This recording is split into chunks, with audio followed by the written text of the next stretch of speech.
professional with the microphone bank.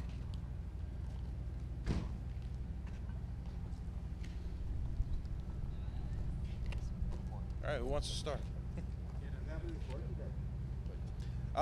Well, we had the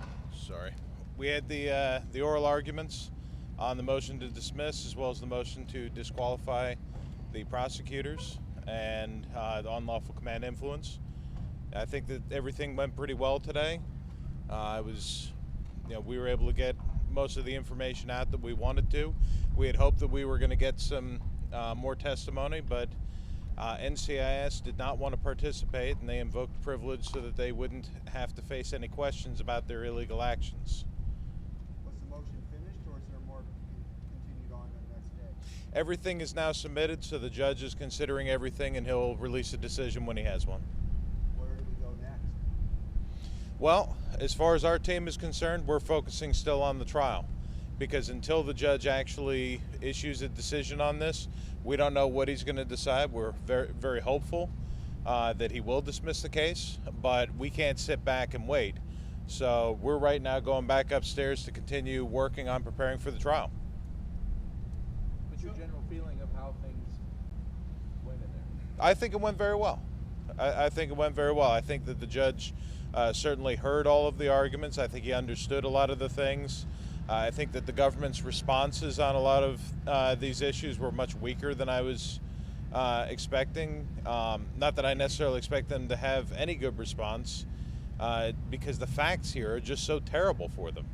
You characterize the facts, Mark? Well, the facts are, at this point, it's pretty much undisputed that they installed web tracking beacons onto emails so that they can monitor defense attorneys' communications. They say that they were looking for leaks, but they didn't take any real investigative steps to look where the leaks actually came from, which, if you look at what was leaked, it wasn't the defense. We don't leak things that are partisan, pushing the prosecution's narrative. So they took what started out as a leak investigation, instead tried to weaponize it against us, and that's where we are. Prosecutors said they didn't get any information out of this, and if they weren't looking for leaks, what were they looking for? They were looking to track our communications, and the only reason they didn't get anything out of it is because we instantly identified it and we stopped them. Who is it that found the actual trackers? I did. This guy. I got lucky. I had a case a couple of months earlier that had this same exact issue. I had a client with a stalker, and the stalker would call him up and say, "Hey, I see that you just opened my email from Dubai or wherever," and he would say, "How's this guy following me? He knows exactly where I am at all times." One of the more shocking allegations is that the government was using intel resources Yes. to, quote, spy on private citizens. Exactly. Executive Order 12333 makes it illegal for the intelligence community to be used to surveil U.S. persons. Certain agencies like the FBI and like NCIS have a dual law enforcement and intelligence role, and it is absolutely illegal for them to use their intelligence assets for a law enforcement purpose, or in this case, not even a real law enforcement purpose. They used intelligence assets to target defense attorneys. I mean, that's something that no matter what happens in this building, I expect that there should be congressional investigations on this. I think that there should be indictments. I think that certain NCIS agents should be taken out in cuffs. Hey, Tim, we heard yesterday from an NCIS investigator who was an intelligence specialist who said that she worked in law enforcement. It seems like this is par for the course of NCIS. Do you think there's a bigger problem here with the way Navy investigates crime? I do. The answer that she gave to that question, I think, revealed a much larger issue within NCIS, where while other agencies like the FBI generally respect the boundaries, NCIS seems to have obliterated the boundaries, and they use their intelligence assets for law enforcement. And the fact that she didn't recognize the distinction between the two, I said it in there today, but it's true.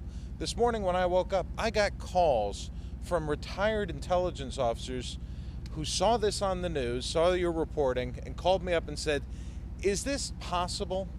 Because all the intelligence communities is pounded into their head. Executive Order 12333, you do not surveil U.S. persons.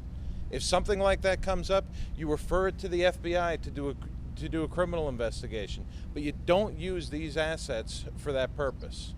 It was shocking that that came out yesterday, and I think it's something that Congress needs to look into.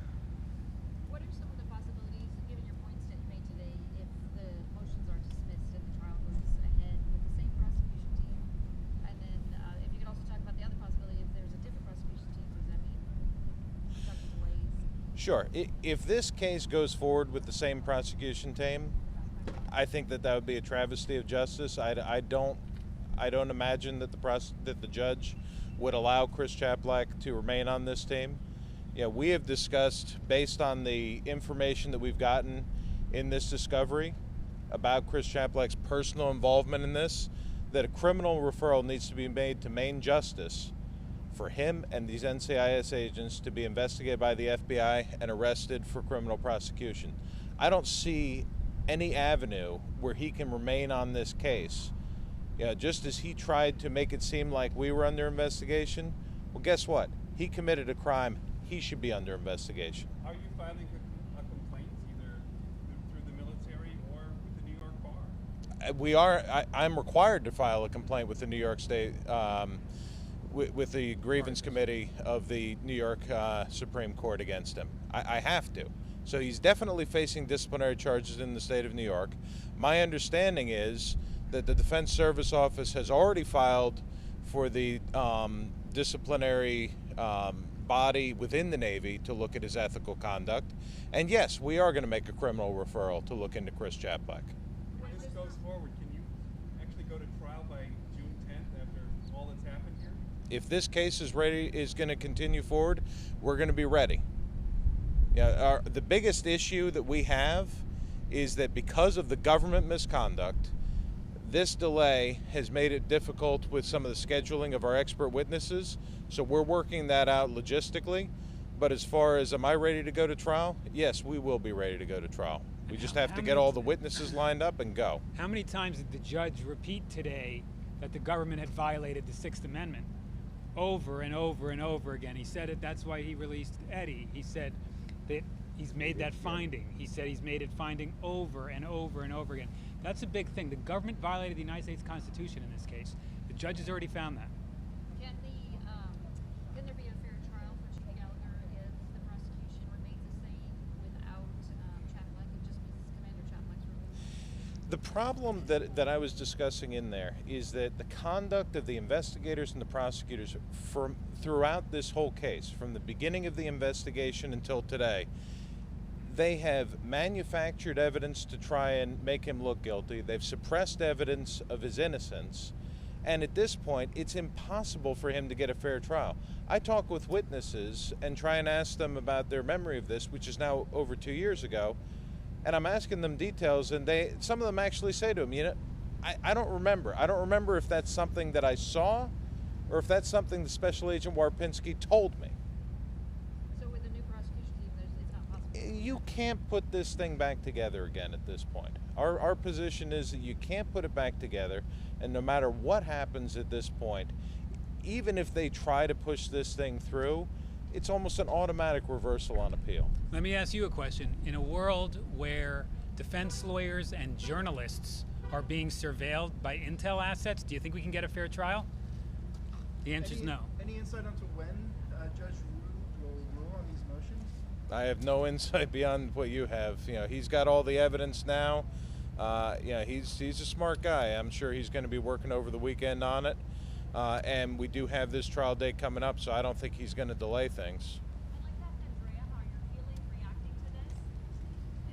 I know yesterday you were so happy with the latest.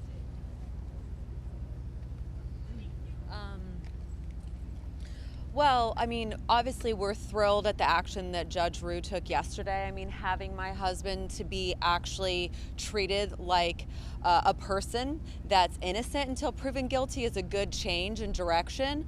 But I have to say, this is all startling. It's terrifying to me that this is occurring and that we are at this point in this trial where we have identified, and I mean, Mark Mukasey and Timothy Parlatore did an amazing job today to just punctuate the utter travesty of justice that's been taking place this entire time, from the start of the NCIS investigation all the way through to this day. So I just think there's a much bigger battle at play here. I really feel like there is a full-scale, obviously there's investigations that need to take place into what's happened in my husband's case, but there is a larger scale problem with the UCMJ, with the prosecutorial misconduct that we've seen, and just the shambles in which they've left his rights, his constitutional amendments, and our family. We're laying in the wake of all of this because of this complete incompetence and corruption that's taken place. So I just hope we can find justice one day. Are y'all staying in town, or are you going back to Florida? What are your plans for the It's very up in the air. Given all that you know up to now, do you believe that your husband could get a fair trial? No. They've made sure of that. They've made sure that he will not get a fair trial. That wasn't the point of this. The whole point of this was never to find out the truth. It was never to investigate the truth. It wasn't to prosecute him under the truth.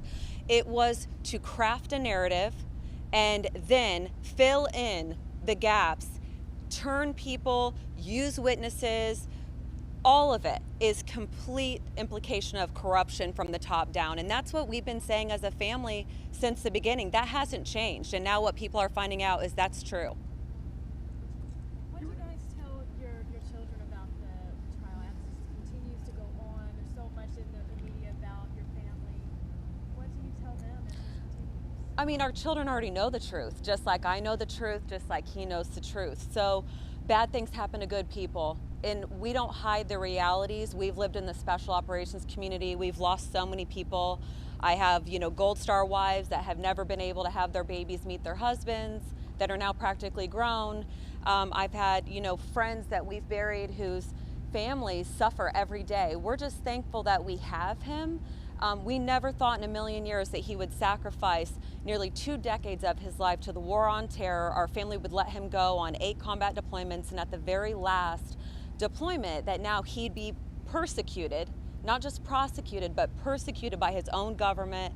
And so it's a shocking reality that we live in, but we try to do our best to shield our children from it. He called the kids yesterday and just let them know the judge's ruling, and they all just burst into tears. It's a very emotional thing for us to have to go through this level of shame and this type of a travesty, but we're hopeful that, again, it'll all come out. We will be vindicated, his name will be cleared, and everything will be restored. That's what we're still hoping for. Gallagher, can you comment on what it was like to spend your first night at home? No, he can't. Okay. Ms. Gallagher, you were in court today. You were nodding a little bit. At times you were smiling. You seemed like confidence was building in you and with what you were hearing today.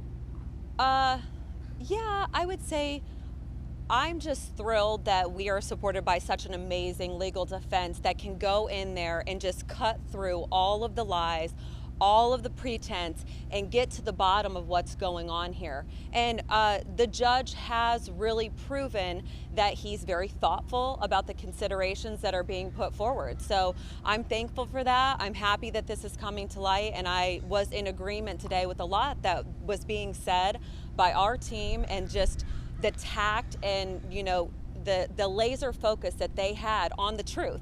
And that's what you'd hope. You'd hope that the truth and the fairness of this system would play out. So we're hoping that continues to be possible. All right. Thank you. And in keeping with that theme of being laser focused on what we need to do lying ahead, we now have to go upstairs and get to work. So thank you.